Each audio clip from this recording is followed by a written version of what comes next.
ابتدا ہے رب جلیل کے بابرکت نام سے جو دلوں کے بھید خوب جانتا ہے۔ دیکھتی آنکھوں سنتے کانوں صابری میاں کا سلام پہنچے۔ اللہ تعالیٰ نے اپنے ہر پیغمبر کو کچھ کمالات اور منفرد معجزوں سے نوازا تھا۔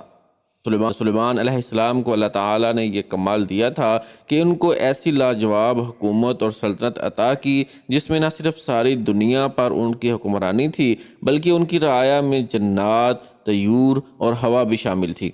مگر اتنا کچھ حاصل ہونے کے بعد ان کو بھی موت سے نجات نہ مل سکی، کیونکہ موت تو بے شک برحق ہے اور ایک دن سب کو ہی آنی ہے۔ حضرت داؤد علیہ السلام کے دور میں بیت المقدس کی تعمیر کا آغاز وہیں ہوا تھا جو شام میں حضرت موسیٰ علیہ السلام کے خیمے کی جگہ تھی۔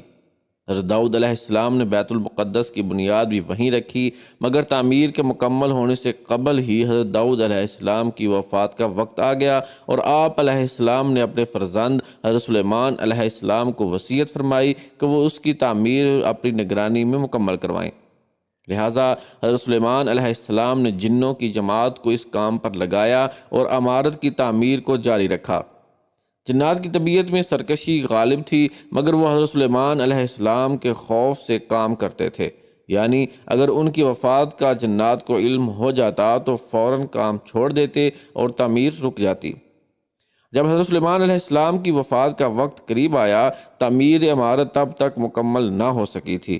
چنانچہ آپ علیہ السلام نے اللہ کے حضور یہ دعا فرمائی کہ الہی میری موت کو جنوں کی جماعت پر ظاہر نہ ہونے دینا، تاکہ وہ برابر عمارت کی تعمیر کا کام جاری رکھیں اور ان سبھی کو علم غیب کا جو دعویٰ ہے وہ بھی باطل ٹھہر جائے۔ یہ دعا مانگ کر آپ محراب میں داخل ہوئے اور اپنی عادت کے مطابق اپنی لاٹھی ٹیک کر عبادت کے لیے کھڑے ہو گئے۔ اللہ تعالیٰ کا کرم یہ ہوا کہ اسی حالت میں حضرت سلیمان علیہ السلام کی وفات ہو گئی، مگر جنات یہ سمجھتے رہے کہ آپ علیہ السلام زندہ کھڑے ہوئے ہیں اور اسی خوف سے وہ برابر کام میں مشغول رہے۔ ایک طویل عرصے تک آپ علیہ السلام کا یوں ہی کھڑے رہنا جنات کے لیے حیرت کا سبب اس لیے نہیں تھا کیونکہ وہ جانتے تھے کہ آپ علیہ السلام ایک ایک ماہ اور کبھی کبھی دو دو ماہ یوں ہی عبادت میں کھڑے رہا کرتے تھے، یہاں تک کہ اللہ پاک کے حکم سے دھیمک نے آپ علیہ السلام کے عصا کو کھا لیا۔ عصا گر جانے سے آپ علیہ السلام کا جسم مبارک زمین پر آ گیا۔ تب جنوں کی جماعت اور انسانوں کو یہ خبر ہوئی کہ حضرت سلیمان علیہ السلام کی موت واقع ہو چکی ہے۔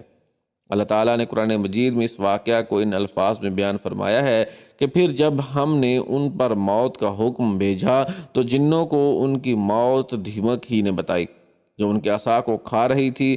پھر جب حضرت سلیمان زمین پر آ گئے تو جنات کی حقیقت کھل گئی۔ اگر وہ غیب جانتے ہوتے تو وہ اس ذلت کے عذاب میں اتنی دیر تک نہ پڑے رہتے۔